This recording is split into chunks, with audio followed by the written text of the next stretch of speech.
Hey, it's Brandon Laws. Welcome back to Transform Your Workplace. Thanks for the download today. Today's episode is brought to you by Xenium HR. Learn more about Xenium's complete HR and payroll solution at xeniumhr.com. Well, I'm really excited for today's episode. I have Reland, Logan, and Katy Byrtus with me. They're from an organization called Cinder, and they help organizations with their diversity, equity, and inclusion practices. So in this episode, we're diving into the facts of when they start working with an organization, where do they even start when it comes to EDI practices? I asked them about recruiting and developing a talent pipeline that's diverse. We touch on recruiting practices and whether or not we have bias throughout the process. And we also discuss how to instill DEI philosophies so that it's core to your values in your organization.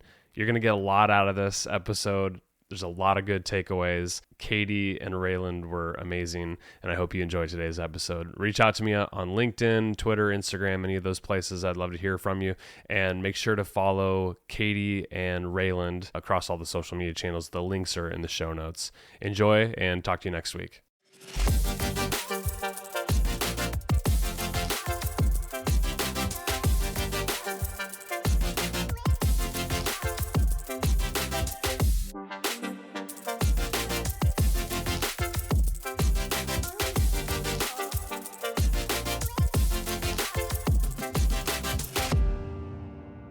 Hey, welcome to Transform Your Workplace. I've got two special guests with me today. I've got Reland Logan and Katy Byrtus. Thanks for coming on the show.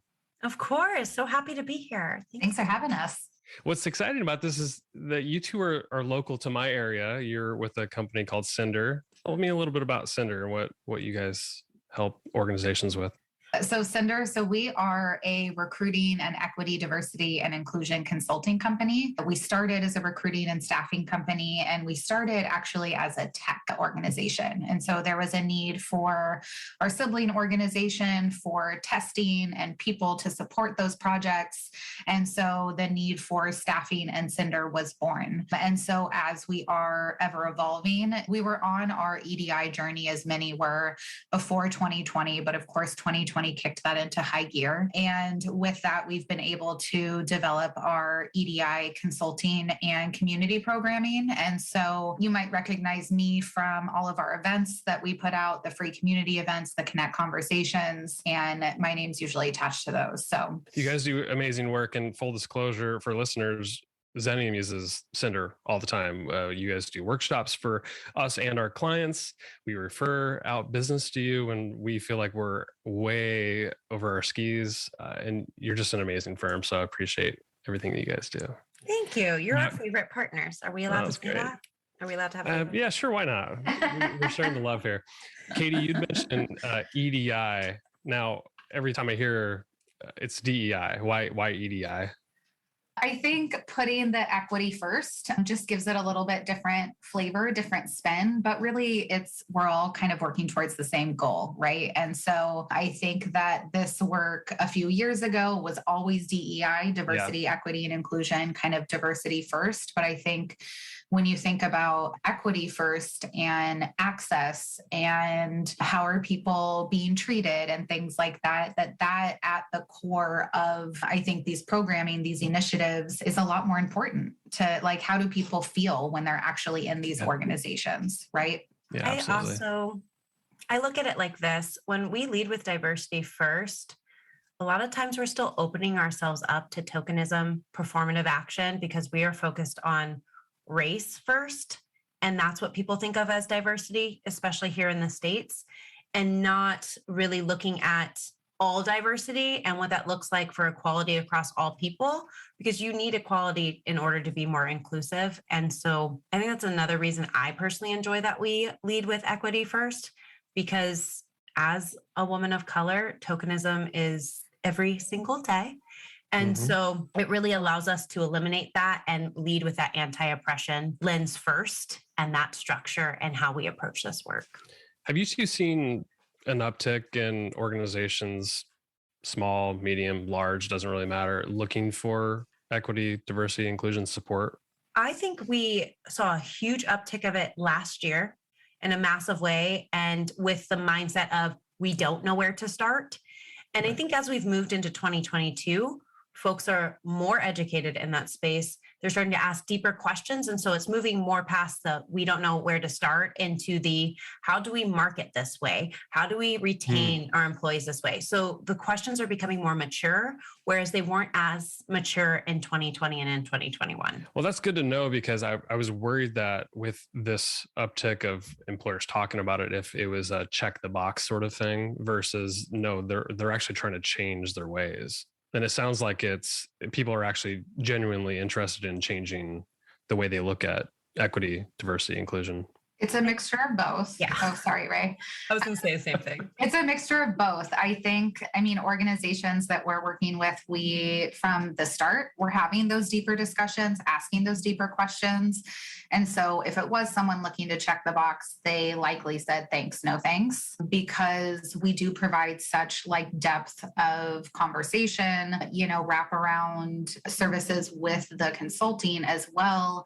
And so if folks are looking to check a box, they're not talking to us about it. But yeah, I think there has been a big shift, which is definitely promising, because I would be happy to work myself out of a job in this space. And it really comes out in the way that they, interact with their employees and what it truly feels like internally in those companies. I think just to even give more context and depth around that, recently we were talking with a potential client, and the question came up of, when has this not worked out with somebody that you worked with? And we had to take a beat and say, well, gosh, never has that happened yet, knock on wood, because we spend so much time asking those deeper questions and really eliminating folks from the process of who are harmful and saying we're just doing this to check the box. And so it's a two-way street when you're working in the equity, diversity, and inclusion space. It's not like going to the grocery store and saying, I want that box of cereal, let me buy it. It's not that transactional, because a lot of times your trainers in this spaces are people who have historically been overlooked. And so it takes an emotional tax that's associated with it. And in order to do that work, we also want to make sure that we're safe and we feel whole, and that, like Katy said, we're getting ourselves to a point where we're working ourselves out of a job because people have gotten to a better place. Yeah. Reland, you're spoken like a true marketer. You're saying you filter people out that don't even want to go as far as you want to take them on the EDI journey. I love that, because I'm a marketer as well. So I can appreciate where you're trying to find the right fit organizations who really want to go the distance. Really? That just reminded me of Hercules. Sorry, everyone. Disney is my life. When you start engaging with an organization, so they've bought into the process, where do you usually start? That starts in the proposal process. So way before you ever sign. And for those who also have sales and marketing, here you go. Here's my big secret to success. My number one question that we always ask everyone is, what's your biggest frustration? What's your sticky point? I think that humans, unfortunately, really like to complain. So looking into that human psyche piece of things, it allows you to get more questions that you can ask about what's happening. And so allowing them to air out those grievances, share what's really going down in the organization, allows us to get a deeper understanding of what it is that they need. I think a lot of folks have a want. We want equity, diversity, and inclusion in our organization, but they don't truly understand what they need. And that's our job, is to find what you need in order to move forward. It's also the best place to figure out who's just trying to check the box, because they'll be like, we just need a workshop. What are you hearing from most of these organizations you start engaging with? What do they want? What's the path that they want to go on? We want our leadership to be aligned. We want our teams to feel seen and heard. We want to understand what some of our employees are going through, because that's not my lived experience. That's your very, very advanced group. Katy, would you add anything to that? I think those are the big ones. I think creating common language and understanding in this space is really important because we all come from it with different lived experiences and with different perceptions. And so when an organization is either starting this work or bringing us in for another round, I don't know what else to call it, but like, bringing us in as another consultant or as another trainer. So creating that shared language, creating that shared knowledge, because when we come to this work from different experiences, we have different understandings of what it means, just like what is equity versus equality. And so if you don't start there with teams, with organizations, then you're just having all these disjointed conversations. And so being able to create that shared language internally and align on that language, I think is really important. I think it's the fun and probably challenging part of starting anywhere is everybody's coming from a different perspective, different experiences, different biases, perhaps. And so you're trying to probably get everybody to a foundational level. Yeah. That's what it sounds like. Mm-hmm. Shared language. You probably try to work them towards that, maybe philosophies at some point. Like giving them some easy framework to start with too, like just in like everyday decision making, like how are you looking at that? Who's weighing in? Things like that. If they achieve that, they have common language, shared philosophy, the basically the why behind why we're doing this in the first place, and then maybe a vision for where they want to go. What's the next step for you guys when you're working with an organization like that? I would say at that point, that's where paths start to be different for different organizations, because at that point, you've established more trust. And so one thing you'll hear Marcus, our director of social equity, you'll hear Katy say, you'll hear me say, is we're moving at the speed of trust. So by that point, we've established trust not only as Cinder to our client, but within the organization that we're helping, more trust with each other, which allows us to ask heavier hitting questions. It allows us to really start to peel back and say, what is the biggest issue we need to take on first, and shape what that strategic plan is. So I'd say after you've established that shared language, it's going into, as an organization, what are the things we need to measure, analyze, and hold you accountable for. Do you ever get any resistance in the process, and who does it usually come from? Yes, and leadership. It's usually leadership, but any, like, even just contributing employees, do they struggle with this at any given point? Depends on the org, but I'll be brutally honest, because I see Ray getting uncomfortable there. Well, she's ready to explode here. I love it. I mean, the biggest challenge is leadership is typically the CEOs. Typically, founder-led organizations can be really challenging because that founder is also the CEO and very involved in that process. And also, like, looks at it as a huge piece of work of theirs. And so if someone is coming in and saying, actually, like, the way you're doing things isn't as inclusive as it could be, how about XYZ? People feel threatened. And so there's a really delicate dance that we help people work through, you know, and even sometimes within the sales process, people are coming to us that aren't necessarily the decision maker. And they're like, can you help us get the decision makers on board? Yeah. And so it's a really interesting kind of place that Ray and I sit in. I can imagine founder-led organizations would struggle because it's their baby. They've founded it. It's in a certain way for so many years. And before we started recording, I was telling you, I've been at Xenium for 14 years. And there's been times where I'm probably like, well, this is the way we've done it. And with EDI, I know that is probably a fact. Or no one said anything, or I don't know anybody, right. Or, what have you. But how far removed are you from that day to day? Yeah. So, I think a lot of pain points in organizations are starting to wake up to the fact that, like, we need to change our recruiting practices, especially in this environment. I mean, it's hard to find talent alone, but I think a lot of organizations are really moving to hiring diverse talent. We could list off thousands of benefits from it, but with recruiting, it's a monster. It's a beast. Where do you even start with recruiting practices? I mean, even from just changing a simple job description so it has an EDI lens to it, where to find the talent in the first place that's diverse. Like, walk me through that process. I will give my perspective on this, and Katy is probably going to fine tune it and make it the excellent process that it is, because that's how Katy operates. But I would say it starts with who is on your team. What really makes our recruiting team so phenomenal, so yes, we do EDI consulting, we also do staffing, and is the fact that we have a very diverse recruitment team. So when you invite in diversity, when we're talking about, it has so many benefits, is you're inviting folks with different lived experiences from different communities. And so they have their communities to truly reach out to. We also make sure people are a part of their communities.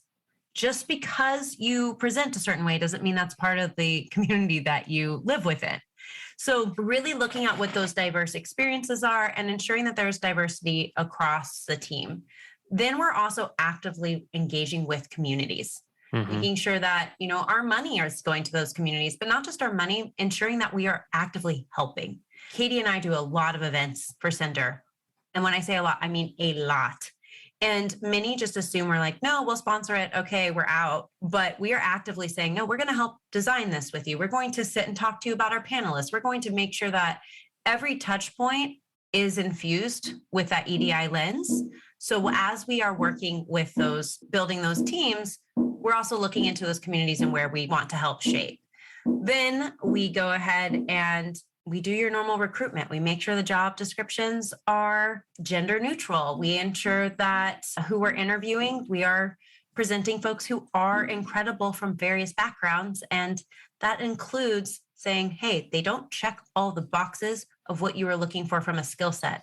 But that's because historically, they've always been passed over. So please interview them.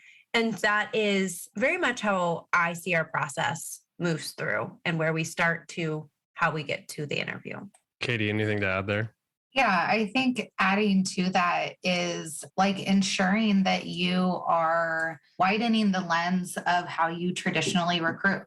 I think that so many people get so stuck on like, well, LinkedIn or Indeed or name other, job platform site here. Like, how else are you engaging with people that might be looking for work? Where do they commune? Where do they get together? Who is their community? And how can you truly develop relationships with those folks? And then, the second half of that is how are you partnering with your hiring managers, whether you're, internal recruitment for a brand or an organization or staffing? What do those conversations look like with hiring managers, with interview teams? Do you train your hiring teams and folks that give interviews? Do you give best practices? Do you give, process is a piece of this too? Like, do you have an equitable process to ensure that people have the same touch points along the way and the same shot, if you will? And I think another big piece that I see being missed in that process is the interview teams. So have you actually brought together that team that's interviewing to say, this is the job description, this is what these skills mean, this is what these don't mean, and this is how we're scoring people? So much like I talked about earlier, creating that foundation of language and knowledge within the EDI space, are you doing that within your interview teams as well, so that everyone is like aligned at what they're looking for? Because we all have biases, we all have favorites or things that we want to see. And so how deep are we kind of going into that too? And that's a good point. How deep are we going? Because what's running through my head right now is there's probably a clear separation from those that are truly doing talent acquisition and putting in the work, getting involved in the communities, writing a job description that's gender neutral, has an EDI lens, versus those that are like, I just need somebody in this seat because I'm scrambling to hire somebody. And whether it's an HR person or a hiring manager, they're throwing together a job description, they're posting it on Indeed and LinkedIn, like you're describing. Those are two different, that's not even a strategy necessarily. They're just rushing through the process. Really, you're laughing. I would love to hear what you're thinking. My favorite is they rush through the process. They're like, oh my gosh, it just needs to be done. Like, I don't care. It just needs to be done. They hire the first person that just like made it, and then turn around and have to do the whole process again in 6 months, where we could have just paid the tax up front and took our time. Yeah, absolutely. Now, with this community involvement, any suggestions for employers who are like, okay, well, I sponsor nonprofit events every once in a while, but I'm not truly like involved in the community other than that? Go to the events that you sponsor.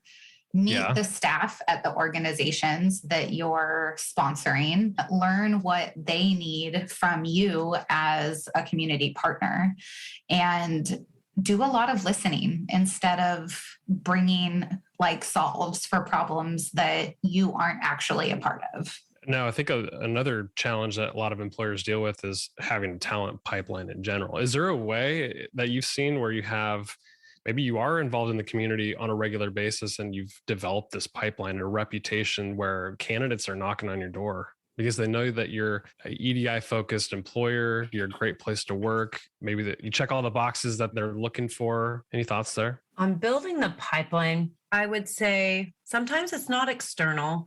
I think everybody wants it to be external, but it starts from within. It starts from within, from building that pipeline of people who are like, we know that from the jump, this is where you can go.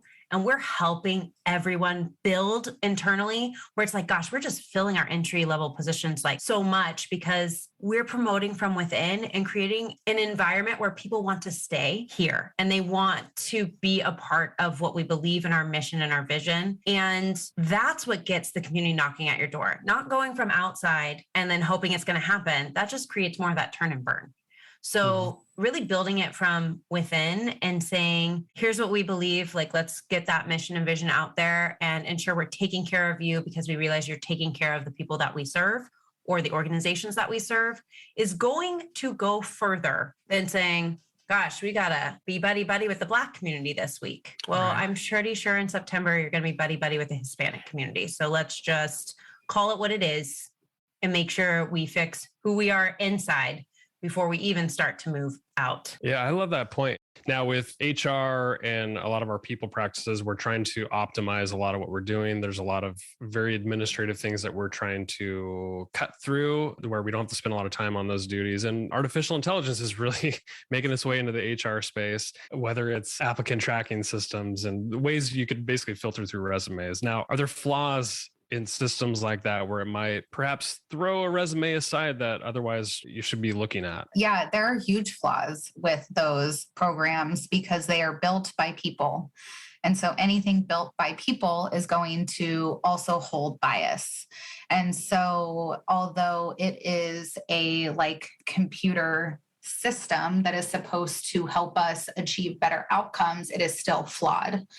And so I think an ATS, yes, you need a strong like system to be able to track data, especially when it comes to looking at diversity and wanting to be better. And in the recruitment process, I think it is best to humanize it as much as possible, specifically in the recruitment process, because you are recruiting people to work for your company. And there's a lot of shortcuts in like scheduling calendars or like recording videos to send to people. But I really think there is nothing that replaces a person looking at a resume or talking to another human about a role. Yeah, but if you get hundreds of resumes, I can understand why it's like you'd want to use a system like this, because I can't spend all day looking through every single resume. So do you have any tips for how to parse through that without having the system like, or relying on the system, which may have biases in place? I think when you look at it, what gets measured gets managed. So in order to combat that potential bias that can very easily come in with AI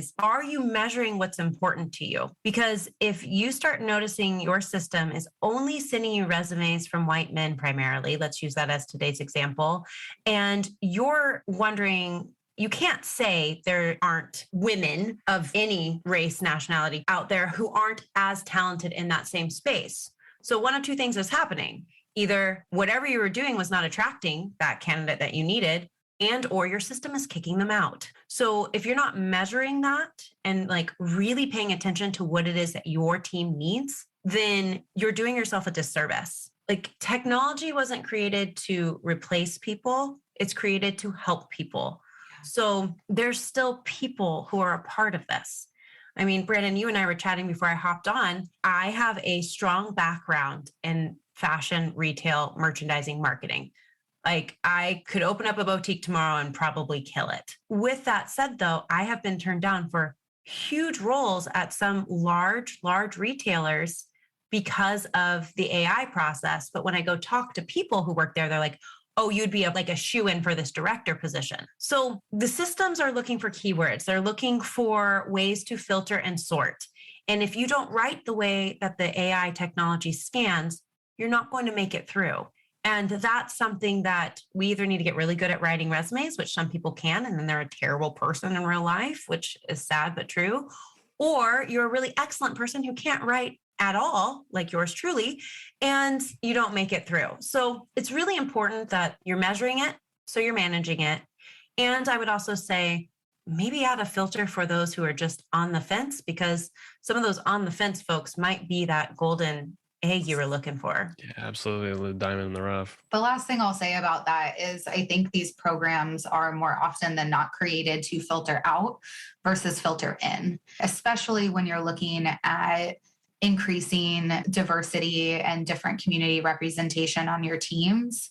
More often than not, you're looking to call people in and filter them in versus like out of the process. And so that's a way that I always think about AI and look at that with just a little extra critical eye, I think. So let's keep going on the bias stuff. We're going to go kind of high level here with the NFL. They've been under scrutiny recently in the last several months, maybe even longer than that. But during a head coaching search, there were some flaws, and they created a rule called the Rooney Rule. Explain what this is and maybe even some backstory to it. The NFL, they have the Rooney Rule, which is their attempt to address the league's lack of diversity in hiring practices. And that rule requires that every NFL team interview at least one candidate of color for any open head coaching positions. So right now, if we go through the stats of the NFL, I'm going to rattle off a bunch of them, is there are 32 NFL teams. There are 31 NFL owners. There are approximately 1,700 players on those rosters. And of those players of color that start on those rosters, about 1,200 of them are people of color. Out of 1,700. Out of 1,700. So it's a large percentage of the players that are active in the NFL starters are primarily Black, if we're getting it real. Yeah. And of all the head coaches of those 32 teams, only 2 are Black head coaches and 0 are majority team owners. So do the math. If 1,200 out of 1,700 of your players are Black, but your head coaches are not, is your Rooney Rule really working? How long have they had this in place? They've had it in place since 2003. It seems like this rule, and correct me if I'm down the wrong path, this seems like a check the box sort of situation. Oh, it's performative as all get out. And it's been very harmful. And, we look at, let's just go back in time and look at Kaepernick, who, he gave up his entire career. He was a phenomenal quarterback, gave up his entire career because of these injustices. And they told him to sit down and be quiet. And now they're not even willing to truly apologize and bring him back. He's been training this whole time. And you look at Brian Flores, who was like, I got passed up for all these jobs. People showed up to my interviews clearly hung over. I got calls from other coaches saying, sorry, man, you didn't get it. And he's like, I haven't even interviewed yet. I remember it. I think it was a text exchange between Brian Flores and Bill Belichick. Mm-hmm. And Bill said something like, well, you didn't get the job, or it was just a miscommunication. And he thought he was talking to somebody else. And they'd already made a decision and he didn't even know about it. Yeah. It's those types of harmful things. It's like, it hurts because you're profiting off of all of their talent, but you're not unwilling to have folks coach who already understand what it feels like to be a part of that talent, the skills that it took to get there, but clearly they're not qualified enough to help you further the league. If a giant organization like the NFL makes billions of dollars, they implement a rule like this, do you think other employers might get the great idea to follow suit and do something like this? I think that Katy could even speak to this more on the similarities of EEO reporting, because essentially we already do. The government makes you if you're large enough. If the NFL is doing it, it's mass media.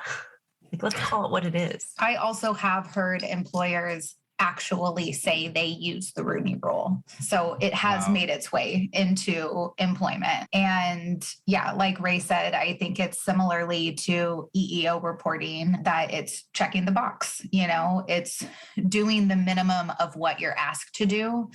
And thinking about those stats with how little Black coaches there are, even though they have had this rule since 2003. Wow. Yeah, quite a long time. Yeah. And I asked this question and went down this path, and it's probably a little uncomfortable for listeners and even for myself I don't have conversations like this on a regular basis.